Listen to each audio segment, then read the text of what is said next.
Oyo, hapasina kana tai kana 1. Hapana kana tai kana 1 sekunde. Ndatotora banga kumusuku ticheke akasunguriwa noko mana. Pakaipa. Ndinofunga watanga kuona first clip video rawatanga kuona video ratruck driver anga achidriver truck achienda naro kuSouth Africa muZimbabwe abirwa mavhiri ese egonyeti sekunzwa kwamaita achitaura pavideo ndo zvaitika. Ndatichenjerei mbavha kwese kwatinenge tiri ndamboposta futi video kumashure. Video randitanga kuposta muzuva ranhasi ivideo remurume abatwa akapfeka hembe dzechikadzi achienda patouchline oketywa opiwa mari. Zvisinei chine manyanga riputirwe azobatwa murume uyu taura kuno kwarume kuipa polisa. Ndataure zvatofuka comment section ndo imwe strategy yakushandiswa nevanhu pakuba munyika ino yeZimbabwe muna 2025. Truck driver uyo wevideo ramatanga kuona gonyeti rese rakakurumurwa matai ese. Sekuziva kwamunozviita maupdates epanapa tinoenda kutanga mabatanidza ndofunga kushamisika kuti headline hatari yasiyana nenyaya yako no zvakafanana asi maupdates epanapa tinoita mabatanidza. Kusubscribe mahara wotena on the notification bell uye zvema likes enyu akatikoshera zvikuru zvinobatsira kuti video rineri ringe richifambiswa kuhama neshamwari vanenge vasati vaona this video vanova vachibatsirikana. Tingoti congratulations kuna baba vakama Billiard. Baba vakama vatengerwa mota Mercedes Benz nyowani. Zvinofadza munhu wese ndochishuwo chake. Vabereki vese ndozvishuwo zvavo. Vamwe ndo vanotopa vabereki vachiona stress asi vamwe vari kuitira vabereki vavo zvakanaka. Chingoti kuna Kama Billiard, Mwari ngaarambe ainewe, ngaarambe achikuropafadza. Pane vanozoti hatiziye Kama Billiard anotambira Zimbabwe, nyika yedu yeZimbabwe bhora achitambira futi kuScotland. Chingoti zvaita zvakanaka. Mwari ngavarambe vachimuropafadza, vampe mablessings. Tinoshuvirawo kuti mwana wese tese isusu sevana veZimbabwe tive chitira vabereki vedu zvinhu zvakanaka. Next update inyaya yemapurisa ipaChabalala. Mapurisa eapapa ari kutonyorwa, ari kupiwa mari. Mapurisa mazhinji ane chitsotsi. Anonyanya kutambira mari yechioko muhomwe vasingakoshese basa. Mari iyoyo ndio yavanotimba nayo kuti zvese zvakaringana ungona mupurisa pa chioko muhomwe auchamubati. Mari mwezuro ndakaposta futi video remwe mupurisa futi aiti mota yasungwa. After ati mota yasungwa vanhu vakabva vaburuka mumota vachida kumurova akabva atiza. Kana wakasubscribe panapa nyaya dzese idzi unenge uchidziziva. So da kukuisira video remhondi yanetsa kuarea ikoko vachitaura pavideo ipapo pataurwa kunzi mhondi iyi yanetsa kupi ine mapurisa ari kupiwa chioko muhomwe haasi kuzofambira basa rawo. Amai vemukomana uyu ndio vanotobhadhara mari pese panopara mhosva vanobva vabhadhara mari yekuti aiwa mukomana ngaabude ngaasasungwe asi anetsa nenyaya dzekurwa vanhu. Imhondi nekuti akatomboshaika kwe3 months arova musikana anga aine nhumbu yakabva akatiza zve3 months ari kuSouth Africa.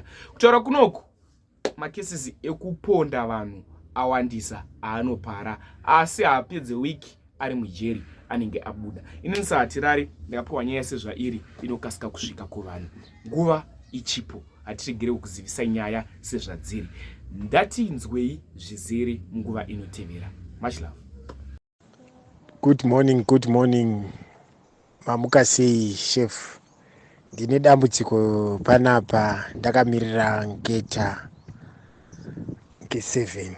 Pane mukomana anoitwa Raymond Chiwaza anogara pa 4513. Raymond ane mhosva dzakasiyana dzaanopara dzeviolence and uyezve anotengesa mbanje. Raymond anoti akapara mhosva tikaripota mhosva dzake hakuna kwadzinoenda, hambopindi community service, hamboendi kana kucourt because ana mai vake vari kuUK vanobhadhara mari vachibhadhara mapurisa epaChabalala police station. And Raymond last time akabva akatiza akaenda kuSouth Africa. Angarowa mumwe musikana, mimba ikabuda, akadisappear for 3 months ari kuSouth Africa. Akadzoka 2 weeks back. Adzoka atangisa zvake zveviolence zvokufamba achirwa. Last weekend iri Saturday yapfuura iyi akaita noise isingaiti achirwa nemukoma wake, and vachirwa pamba zviri dangerous.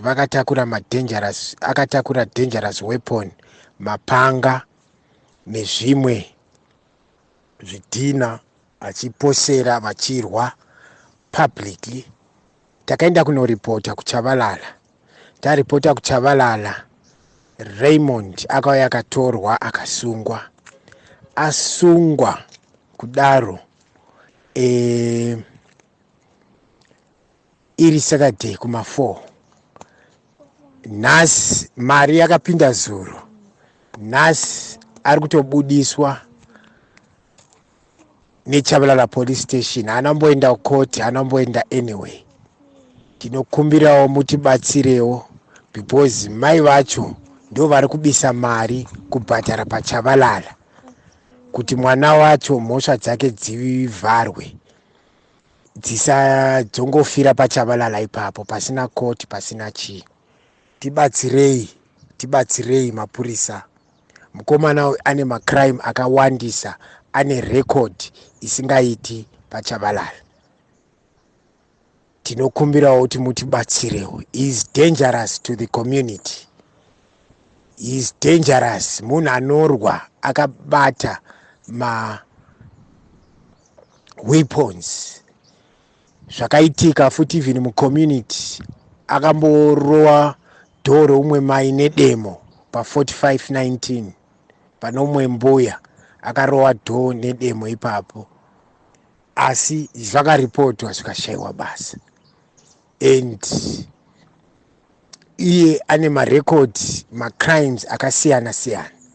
Kana vachirwa vakatsamwisana, munin'ina vacho anotaura kuti mukoma wangu akauraya munhu. So pahaipa tiongororei nyaya iyi because dziri kutsikwa paChavalala. Mutitarisire kuti chii chiri kunyanya kuitika. Ndichatumira mavideos paairwa neSaturday. Ndichatumira maclips nemupanga raanga akabata neSaturday. Asi nhasi chaiye munhu arida kutobudiswa paChavalala because mari yakapinda zuro muna mukuru namai vacho vatumira.